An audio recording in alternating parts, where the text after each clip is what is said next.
Right, a very good morning to you all, Bore da, to all of you. I haven't taken my assembly on tour today. I'm recording from the house because it's actually Sunday and I'm getting it ready for tomorrow. Because tomorrow we are going to have our first live lesson with Year 6. So I need to get into work early. I won't have a chance to record assembly. We'll be busy getting the live lesson ready. Myself, Mrs. Lowe, Mr. Bramford and Mrs. Cunningham for the Year 6s. So I hope Year 6s are really going to enjoy that, and then hopefully we'll be able to do some more with some of the other classes. But it's been a lovely weekend. Yesterday's weather was beautiful, very, very sunny. I'm looking out of the window today. Today it's not raining, it's a little bit grey, but a positive. You can get out, get some fresh air as long as you keep safe. So a massive well done to you all for last week for your home learning. Lots and lots of you getting involved with that. And it's very, very important that you get to bed nice and early as if it was a usual school week. Get to bed early, get up early, get involved with your home learning, because I have heard a few stories from a couple of parents that some people are going to bed late, staying up, playing on their computers, playing on their PlayStations, not getting up for their home learning, still in bed in the afternoons. Well, we wouldn't have that if we were in school. So it's very, very important you stick to your routines. Send an email to your class teachers by 9 o'clock, you older ones, or parents. Help the younger children to support them to be able to do it. Just to say, look, I'm here, I'm getting involved with my home learning. I might need a little bit of help with this. If you could help me, please. So it's very, very important that you do that.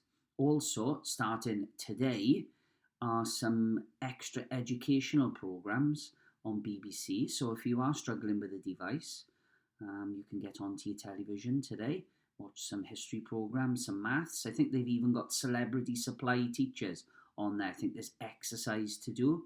So if you are struggling with a computer or a Chromebook, then you can watch some lessons on the television today from the good old BBC. So that's something to look forward to as well.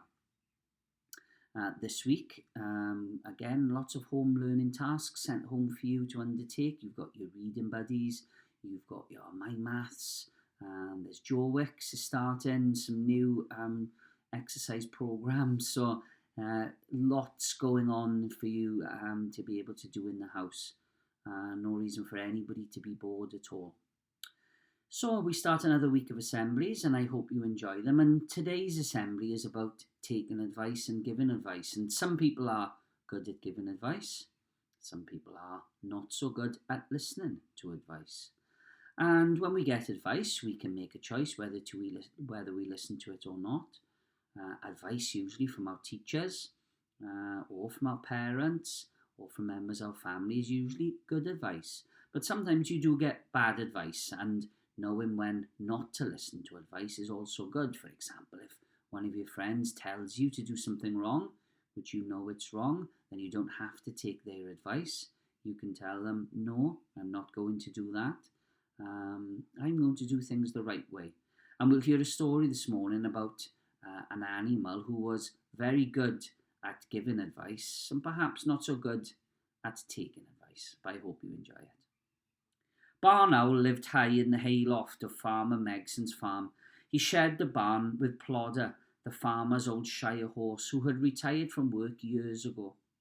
Barn Owl was a wise old bird who was always ready to give advice to the other animals on the farm, who, in truth, he found a bit slow and stupid. He was also a stubborn old bird who was not very willing to take advice from anyone else. One cool evening, Barn Owl was looking down into the farmer's yard from a gap in the hayloft when he saw the duck family waddling towards the pond. There was Mother Duck and 5 little ducklings, all walking in a line. He hooted twice to catch their attention and then said, I wouldn't go down to the pond this evening. Cunning Fox has been lurking around lately, and he likes nothing better than duckling for his supper. Well, thank you very much, quacked Mother Duck, looking up to the hayloft, but I think I can look after my own family all the same. And the fluffy ducks waddled out of the farmyard, and with their heads held high in the air. 5 minutes later, Barn Owl's sharp ears picked up the most awful commotion. There was quacking and squawking and flapping, and he watched from the hayloft. Mother Duck came running back into the yard with just 3 little ducklings following her. "That awful fox has carried off 2 of my babies," she cried. "He's probably eating them at this very minute." "You should have listened to my advice," scolded Barn Owl, and he nodded his head up and down wisely. Later that evening, Plodder the Shire Horse reminded Barn Owl of the news he had heard about the hayloft. "Don't forget to keep your eyes open for a new home," he said. "Seriously, Farmer Megson's knocking the barn down next week to make way for a brand new storage building." "Oh, yes, yes," replied Barn Owl impatiently. "I know all about that. I'll deal with it soon. Don't bother me with that." The next morning, Barn Owl was looking through the gap in the hayloft when he noticed 2 of the farmer's sheep escaping from their pen. "I wouldn't wander too far away," advised Barn Owl. "I understand there's a sheep thief in the area, and I wouldn't want you to come to any harm." "Oh, thank you very much," replied one of the sheep, "but we're fed up of being cooped together in a tiny pen. We're going for a walk across the wide open fields." Barn Owl shook his head and flew down beside the Shire Horse. "It's a mistake," he said seriously. "I don't know why the silly creatures can't take advice." Sure enough, half an hour later, just one of the sheep came bleating back. "My friend's been stolen," it bleated pitifully. "A horrible human grabbed her and ran off into the woods. What will become of her?" "You should take note of my warning," scolded Barn Owl, and once again he nodded his head up and down wisely. Later that afternoon, Farmer Megson turned up at the barn with 2 men wearing builders' hats. The men prodded the walls and measured the floors and did a lot of talking. "I think you should look for a new barn," advised Shire Horse once the men had left. "It looks as if they're going to start work very soon." "Oh, yes, yes, I know," snapped Barn Owl impatiently. "It won't take me long to find a new place." It was just turning dusk when Barn Owl heard an unusual grunting noise flying down from the hayloft. He saw Pig squeezing through a tight gap in his pen. "Oh, what are you doing?" asked Barn Owl. He landed on a nearby post. "Well, I'm still hungry," explained Greedy Pig. "I'm going round to the bins at the back of the farmhouse. There's always some extra food in the bins." "Oh, I wouldn't do that," advised Barn Owl. "Farmer Megson caught the last pig that stole from the bins and sent him straight to the market." "Oh, he won't catch me," guffawed Greedy Pig, and he trotted off to find the food bins. A few minutes later, the air was split by a high-pitched squealing. Owl watched in amazement as Father Megson chased the Greedy Pig across the farmyard with a big stick in his hand. "Wait till I catch you," shouted the angry farmer. It'll be straight to the market with you." Barn Owl smiled smugly to himself. He should have listened to me, he thought. Why, oh why, can't they take my advice? Barn Owl was still asleep the next morning when the builders moved in. A great sledgehammer smashed down the barn door and a noisy truck drove inside. 4 men jumped out and set to work immediately. Barn Owl was surprised and confused. And where was Shire Horse? Barn Owl looked down into the farmyard from the gap in the hayloft to see Farmer Megson leading the old horse to its new paddock. "I told you to look for a new barn," neighed the old horse as he was led away.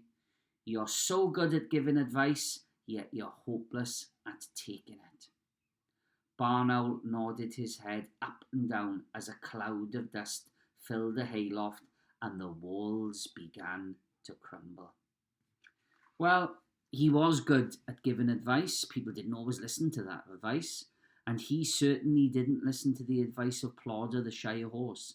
And in the end, he ended up with nowhere to live. I hope that he found somewhere to live pretty quickly, and I'm sure he did. However, he could have avoided himself all the stresses and strains of having to find a new home only if he'd listened to a little bit of advice. So, as I said, we get good advice, we get bad advice. usually from your parents and from your family and your teachers, it's good advice. Sometimes from your friends, sometimes it can be not so good advice. You have to learn how to do things the right way, as we always say, and make sure that we follow the advice that is good advice. So enjoy today, year sixes. I hope you enjoy our live lesson, and hopefully we shall see you all soon. I'm hearing on the news that we certainly won't be back till at least the beginning of February, maybe even a little bit later than that. But I'll keep you updated. There's a letter going out to parents on, I'm going to send it out on the weekend. So it's Sunday now, as I said. So I'll send that out to parents today. I've been working on that this morning. I hope you enjoy the rest of the weekend. And I hope that you have a good week with your home learning, and hopefully I'll see you soon. My kindest regards to you all. Keep safe, and as we always say, over and out.